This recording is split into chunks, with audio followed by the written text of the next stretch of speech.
안녕하세요. 저는 50살이 막 넘은 여성입니다. 요즘 TV에서 돌싱들이 만나는 프로그램들이 많더라고요. 각자의 절절한 사연에 본격적으로 보진 못했지만 지나가다 보면서 눈물이 나기도 했습니다. 그러면서 제 예전 이야기들이 생각났습니다. 이 정도 말하면 알아들으실 분들이 계시겠네요. 저는 흔히들 말하는 과거가 있는 여자였습니다. 그 과거에 얽매여 삶을 포기하고 싶기도 했었습니다. 모두가 저에게 손가락질하는 것 같았고 막막했습니다. 하지만 저를 지켜준 건 역시나 사람들이었습니다. 그 사람들이 있었기에 지금의 제가 있을 수 있겠죠. 그 마음을 갚기 위해 열심히 살아왔지만 아직도 부족한 것 같아 더 분발하려 합니다. 도대체 이 여자가 어떤 사연일까 궁금하시죠? 지금부터 저의 이야기를 시작해 보겠습니다. 그 사람을 만난 건 20살 때였습니다. 고등학교 졸업하고 처음 간 친구들 모임에서 서로 첫눈에 반해 정말 불같은 연애를 했습니다. 우리는 어렵고 두려울 것이 없었습니다.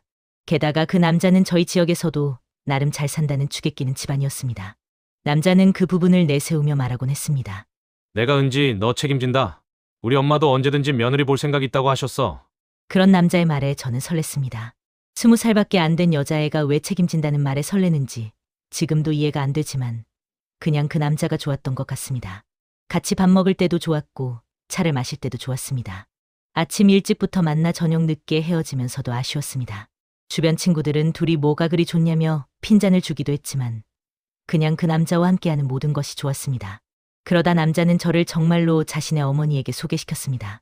홀어머니의 외아들이었음에도 저에게 거리낌 없이 대해주시는 어머니도 좋았습니다. 갈 때마다 맛있는 음식도 해주시고 가끔 용돈도 주시면서 말씀하셨습니다. 우리 현우랑 사이 좋게 지내. 진짜 이대로 날 잡아도 좋고. 아직 너무 어려서 은지 부모님이 싫어하시려나? 내가 주책이지. 우리 현우밖에 없으니까 내가 외로웠는데 은지같이 예쁜 애가 놀러 오니까 좋아서 그래. 그러면서 저에게 예쁜이라고 부르시곤 하셨죠. 제가 잘 먹는 음식은 많이 하셔서 싸주시기도 하셨습니다. 그걸 본 엄마는 말씀하셨습니다. 어머, 감사해라. 음식 솜씨도 좋으시네. 라며 좋아하셨지만 이런 말씀도 하셨습니다. 이러다 우리 막내 일찍 시집 가는 거 아니야? 엄마 그거는 싫은데. 그러며 눈물을 글썽이시곤 하셨습니다.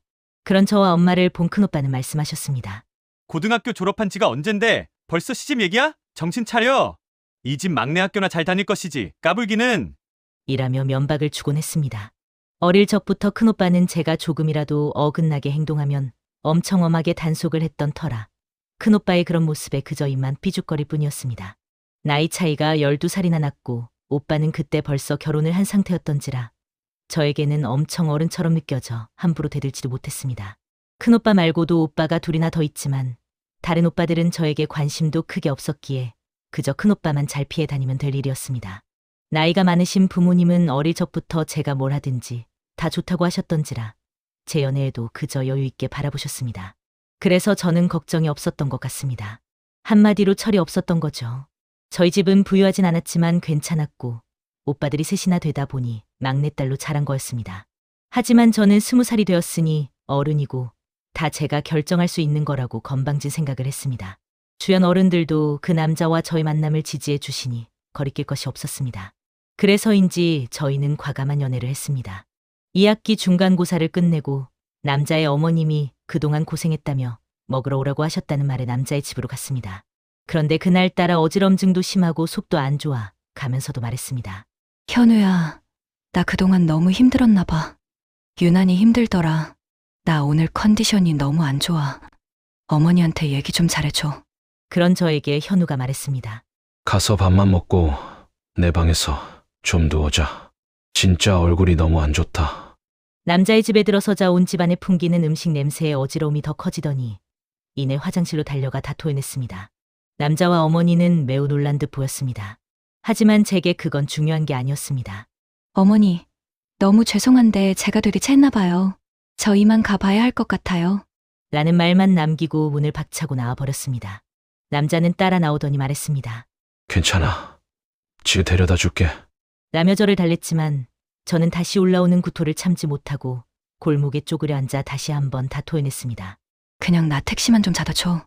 현우 너는 들어가. 난 그냥 얼른 가서 쉬고 싶어. 라고 하면서 울었습니다. 왜 그런지 눈물이 그렇게 나더라고요. 어쩌면 저는 그때 알았는지도 모르겠습니다. 제 뱃속에 새 생명이 있음을 본능적으로 느꼈는지 약도 먹기 싫었으니까요. 그렇게 집으로 돌아와 방으로 들어가 옷도 벗지 못하고 침대에 누워 쓰러지듯 잠이 들었습니다. 정신없이 잠을 자는데 굉장히 달콤한 열매를 따서 먹는 꿈을 꾸었습니다. 보랏빛 포도송이 같은 그 열매가 갑자기 반짝거리더니 보석으로 변하는 걸 제가 잔뜩 따서 품에 안는 꿈이었습니다. 아침에 일어난 저를 본 엄마가 말씀하셨습니다. 어제 많이 아팠어. 현우 전화해서 걱정하더라. 그제야 그 남자에게 연락을 해줘야겠다고 생각했습니다. 하지만 불안한 마음에 바로 연락을 할 수가 없었습니다. 확실히 해두는 게 좋을 것 같아 학교 앞 약국에서 임신 테스트기를 구입해 화장실로 행했습니다. 선명히 나타나는 두 줄에 화장실에서 한참을 정신을 놓고 있었습니다. 원래도 불규칙했던 생리에 그다지 신경 쓰지 못했는데 그만 임신이 되었던 거죠. 수업에 들어가지도 못하고 공중전화로 달려가 남자에게 삐삐를 쳤습니다. 약속 시간과 장소를 일방적으로 전하고 무조건 나오라고 했습니다. 평소와는 전혀 다른 방식이었기에 남자는 놀랐는지 저보다 먼저 약속 장소에 나와 있었습니다. 그래서 임신 테스트기를 내밀었습니다. 남자가 물었습니다. 이게 뭐야? 이거 어떻게 된 건데? 그 물음에 대답도 못하고 저는 고개를 숙이고 울어버렸습니다. 아무 말도 없이 울기만 하는 저를 한동안 아무 말도 없이 보던 남자가 말했습니다. 걱정 마, 은지야. 내가 너 책임진다고 했잖아. 일단 우리 엄마한테 먼저 말씀드리자. 저에게도 딱히 좋은 방법이 떠오르지 않았기에 남자와 손을 잡고 그의 집으로 행했습니다. 전날 그렇게 토를 하고 가버린 저를 어머니는 반갑게 맞아주셨습니다. 고개를 푹 숙이고 우는 저와 더듬더듬 임신이라는 사실을 전하는 남자를 번갈아 보시던 어머니는 한숨만 크게 쉬실 뿐이셨습니다. 한참을 그러고 계시던 어머니가 말씀하셨습니다. 일단 내일 병원부터 가자. 내일 나랑 병원부터 가. 응? 이라고 하시더니 말씀하셨습니다. 어제 그러고 가서 전복죽 좀 쏘았어. 좀 먹어. 일단 먹어야 할 것 아니야. 라며 따뜻한 죽을 내미셨습니다. 다음 날 어머니를 만나 산부인과로 향했습니다. 순서가 되어 검진을 받으러 들어갔습니다. 의사 선생님이 말씀하셨습니다. 같이 오신 분이 어머니세요? 임신입니다. 주수로 15주 정도 되었네요. 축하드려요. 머릿속이 아수라장이 되었습니다. 아이의 심장 소리가 너무 또렷이 제게 박히더니 눈가에 눈물이 맺혔습니다. 임산부 수첩을 받고 초음파 사진을 받아 병원을 나서는데 다리가 후들거렸습니다. 집에서 기다리고 있던 남자가 물었습니다. 병원에서 뭐래? 그 자리에 서서 울면서 초음파 사진을 내밀었죠. 남자가 한참을 보더니 말했습니다. 은지야, 어쨌든 우리 사랑의 결실이잖아. 조금 빨리 찾아오긴 했지만 우리 이 아이 낳아서 키우자. 결혼도 하고 내가 휴학하고 아기 낳고 몸 조리하면 엄마가 아이 키워주신대. 우리는 원래대로 학교 다니고. 라며 저를 안아주더라고요. 남자가 하는 말에 안심이 됐습니다. 그래서 고개를 끄덕이며 울었습니다. 그런 저희를 본 어머니가 말씀하셨습니다. 그래, 내가 할머니니까 해야지. 부모님께 말씀드리고 한번 뵙자고 해. 그렇게 집에 들어갔는데 큰오빠가 집에 와 있더라고요. 대뜸 저를 보더니 말씀하셨습니다. 너 학교 안 다닐래? 언제까지 그렇게 철이 없을래? 큰오빠 때문에 도저히 그날 말을 못하겠더라고요. 그렇게 눈치만 보다 시간은 흘렀습니다. 점점 살이 찌고 배가 나오는데 그걸 감추고 학교 생활을 하자니 힘들긴 했지만 아이가 있다는 생각에 버틸 수 있었습니다. 병원에서는 24주가 넘자 다음 검진 때도 아빠랑 꼭 같이 오라고 당부하셨습니다. 이제는 정말 부모님께 말해야 한다고 다짐하고 집으로 돌아왔습니다. 일부러 묶어놓았던 복대도 하지 않고 집으로 들어갔습니다. TV 보시던 엄마와 아빠는 저를 보시더니 눈이 동그래지며 물으셨습니다. 너 배가 왜? 아무 대답도 못하고 울면서 서 있는 저를 거실에 앉히시더니 말씀하셨습니다. 너 설마? 산모 수첩을 꺼내는 저를 보신 엄마는 말씀하셨습니다. 이놈의 계집애가 정말. 이라며 제 어깨를 마구 때리셨습니다. 아빠는 한참을 망연자실해 계시더니 말씀하셨습니다. 그놈한테 연락해서 오라고 해. 뭐라고 하는지 두고 보자. 엄마가 물으셨습니다. 현우 집에서도 아니? 도대체 이렇게 될 때까지 왜 말을 안 했어? 이번 학기 끝내고 휴학할 거야. 아이 낳으면 어머니가 키워주신대. 엄마가 말씀하셨습니다. 아이고, 퍽도. 너 나이가 몇 살인데? 얘라, 이등신아. 그렇게 한바탕 난리가 난 집은 밤이 늦어서야 잠잠해졌습니다. 다음 날 아침 남자에게 전화를 걸었지만 받지 않더군요.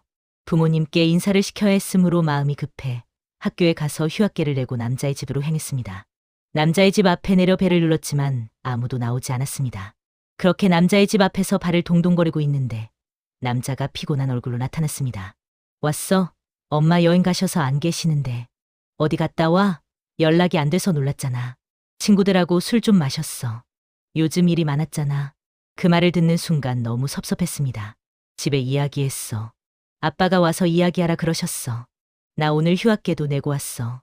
그러자 남자는 갑자기 정색을 하더니 말했습니다. 근데 왜 인상을 쓰고 이야기하냐? 너 임신한 게 내 책임만 있냐? 책임진다고 했잖아. 너만 힘들어? 나도 힘들어. 일단 집에 가서 기다려. 내가 연락할게. 라며 화를 내더니 집으로 들어가 버렸습니다. 갑자기 세상이 더 깜깜하게 느껴졌습니다. 남자의 태도가 그동안과 너무나 달라졌기에 불안하고 무서워졌습니다. 그리고 한 달 동안 남자는 연락이 힘들었습니다. 어머니도 말씀하셨습니다. 내가 요즘 정신이 없네. 부모님 뵙는 거는 일단 내가 다시 연락할 때까지 기다려. 응? 배는 점점 불러오고 남자는 나타나지 않자 저희 집에서는 더 난리가 났습니다. 엄마가 말씀하셨습니다. 대체 그놈이랑 연락은 되는 거니? 배는 점점 더 불러오는데 그놈은 언제 나타나니? 너무 무서웠습니다. 20살의 어린 딸이 결혼도 안 하고 임신을 했다는 걸 누가 알기라도 할까봐 부모님은 전전긍긍하셨으니까요. 남자와는 점점 더 통화도 힘들었습니다. 어머니와도 겨우 통화가 되면 말씀하셨습니다. 미안하다. 은지야. 미안해. 그런 일들이 계속 반복되니 알겠더라고요. 저는 남자에게 버림받은 것이었습니다. 새벽에 일찍 남자의 집으로 가 배를 눌렀습니다. 진짜 몇십 번을 눌렀던 것 같습니다. 그 남자의 어머니가 나오더니 말씀하셨습니다. 은지야, 사람 마음은 억지로 잡지 못하는 거야. 이거 가지고 가서 아이 낳고 아이는 입양을 보내든지 해라. 우리 그렇게 마무리하자. 현우가 도저히 안 되겠나 봐. 그런 어머니를 붙들고 말했습니다. 어머니, 현우 한 번만 만나게 해주세요. 어머니, 제 배 좀 보세요. 어머니, 왜 이러세요? 그래도 돌아보지 않는 어머니 다리를 붙들고 무릎까지 꿇고 빌었습니다. 그 돈이면 아이 낳고도 새 출발할 때 힘들지 않을 거야. 너도 내 인생 생각해. 라더니 제 손을 뿌리치고 들어가 버렸습니다. 돈 봉투를 끌어안고 그 집 앞에서 엉엉 울었지만 남자는 나와 보지도 않았습니다. 집으로 돌아가야 하는데 도저히 용기가 안 났습니다. 그래서 산부인과와 가장 가까운 곳에 여관방을 하나 얻었습니다. 출산 예정일까지 2달 정도 남았으니 그렇게 지내다 남자에게 아이를 보여주면 생각이 달라질 거라고 생각했습니다. 아마 집은 난리가 났겠죠. 이런저런 생각들을 하다 제 처지가 너무 비참해 그 작은 여관방에서 울었습니다. 그럴 때면 뱃속의 아이는 저를 위로라도 하듯이 발로 차면서 자신의 존재를 알려주었습니다.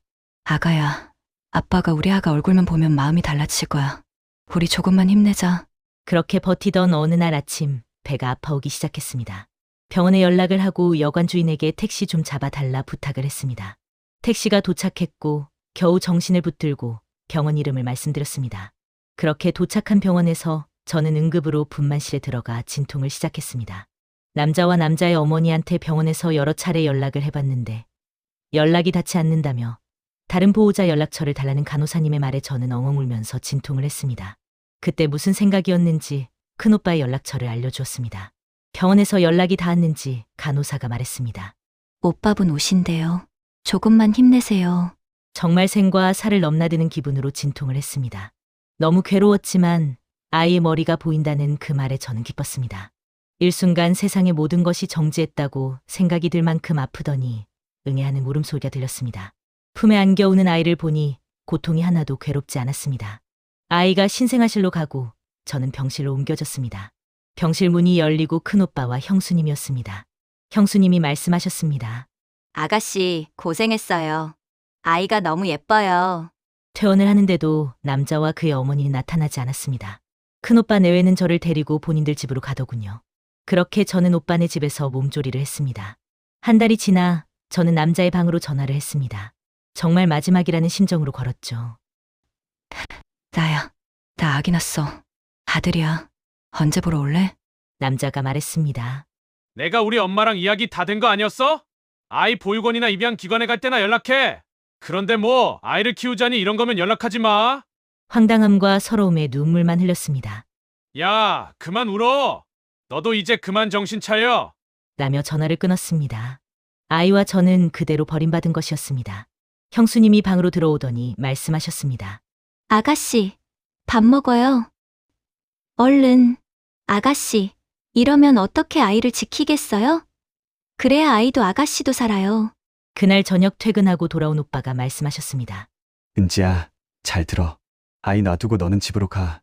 가서 복학도 하고 너 할 일 해. 애는 우리가 후석에 올리고 우리 자식으로 키울 거야. 싫어, 오빠. 싫어요. 오빠한테 맡기고 너는 너 인생 살아. 다음 날 아침 형수님은 아무 말도 없이 저희 손을 잡고 챙긴 가방을 건네줬습니다. 그저 묵묵히 오빠 집을 나와 집으로 향했습니다. 엄마는 아무 말 없이 저를 안고 오셨습니다. 아이는 한 달 뒤쯤 조카들과 왔습니다. 지훈이라는 이름이 생겼더군요. 그렇게 아이는 큰오빠네 막내 아들로 자랐습니다. 저는 남자의 어머니에게 받은 돈을 형수님에게 모두 드렸습니다.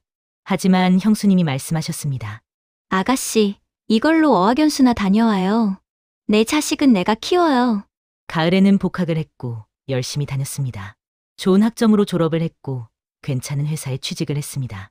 아이는 무럭무럭 컸습니다. 웃을 때 남자의 얼굴이 보여볼 때마다 마음이 아팠지만 아이는 오빠와 형수님에게 사랑을 듬뿍 받고 자랐습니다. 주변에서는 그런 저희 사정을 모르니 골드미스라며 그저 일밖에 모르는 여자로 여겼습니다. 아이가 고등학생이 되고 저는 집 앞에 있는 작은 호프집에 가 안주도 없이 소주를 마시고 있는데 누군가 아는 척을 하더라고요. 일 때문에 만난 협력사 부장님이었습니다. 그날 이후 우리는 종종 소주 한잔하는 사이가 되었습니다. 점점 서로 이야기도 나누게 되더군요. 부장님은 몇 년 전 교통사고로 아내를 사별했다고 했습니다. 그래서 다른 이야기를 해볼까 하다가 제 이야기를 시작했습니다. 한참을 듣던 부장님이 말했습니다. 우리 서로 비밀 하나씩 아는 거예요. 아무한테도 말하지 않기로 약속해요. 그리고 저는 부장님과 만남을 시작했습니다. 부장님은 제 입장을 잘 헤아려 주는 사람이었습니다. 이 사람이라면 결혼을 해도 나쁘지 않겠다는 생각을 하게 되었습니다. 그렇게 부장님과 결혼을 약속한 저는 부모님께 좋은 소식을 전할 생각에 집으로 향했습니다. 집에 도착해보니 큰오빠가 혼자 집에 와 있더군요. 오빠, 무슨 일이에요? 현우한테 연락이 왔어. 그 사람이 왜? 오빠는 천천히 입을 열었습니다. 내가 갑자기 사라지고 현우한테 연락이 왔어. 어머니랑 내가 나갔지. 그 집 엄마랑 둘이 무릎 꿇고 빌더라. 제발 아이만 지켜달라고. 그 녀석 멱살을 잡았는데 너무 가벼워. 사람이 병색이 완연해. 오래 못 살 것 같다고 하더라. 현우가 은지애 없으면 못 산다고. 제발 아이는 보고 살 수 있게 해달라면서 사정을 하더라. 그렇게 십몇 년을 투병을 했어. 아까 저녁에 그만 떠났다고 연락이 왔어. 믿을 수가 없었습니다. 장례식장으로 향하면서도 믿을 수가 없었습니다. 그 사람 영정 사진을 보고 어머니를 보면서도 믿을 수가 없었습니다. 그 오랜 시간 혼자 아파하며 저에게는 나쁜 사람을 자처하다 이렇게 떠난 게 그 사람이라는 사실을 믿고 싶지 않았습니다. 어머니가 말씀하셨습니다. 은지야, 현우가 많이 미안해했어. 진심이 아니었어도 아프게 해서 미안해. 그렇게 장례식장을 3일 동안 지켰습니다. 장례가 끝나고 부장님께 다 말을 했더니 말했습니다. 나쁜 사람이 아니어서 다행이네요. 그러더니 부장님은 제게 청혼을 했고 저는 받아들였습니다. 어머님이 돌아가셨을 때도 같이 가서 장례를 치르는데 도왔고요. 어머님은 모든 재산을 지훈이와 제 앞으로 남기셨습니다. 아이가 대학에 합격했다는 소식을 듣고 남편이 말했습니다. 여보, 이제라도 지훈이를 데려오는 건 어때요? 오빠님께 그동안 고생하셨다고 상속받은 돈은 다 드리고 아이는 이제라도 우리가 데리고 와서 부모 노릇해봐요. 너무 고마워서 말도 나오지 않았습니다. 그저 눈물만 흘렸죠. 그렇게 아이에게 모두 털어놓던 날 아이 말했습니다. 안 그래도 혈액형이 저만 다른 게 이상했어요. 모두들 너무 잘 대해주셔서 좋은 분들께 입양이 된 건가 했어요. 라며 잘 받아들여줬습니다. 지훈이가 어느덧 30살이 넘어 얼마 전 결혼하고 싶다며 여자분을 데리고 왔습니다. 남편이 말했습니다. 아이가 진짜 너무 착하다며 저런 아이 아버지라서 감사하다. 저 역시 같은 생각입니다. 고마운 아이죠. 그래도 저는 운이 좋은 사람인 것 같습니다. 그만큼 주변 사람들한테 사랑받고 있고 받았으니까요. 이제는 제가 그 사랑을 어떻게 갚을지 생각해봤습니다. 새로 맞이하는 며느리에게도 잘해야겠다는 생각을 합니다. 지금까지 사연 들어주셔서 감사합니다.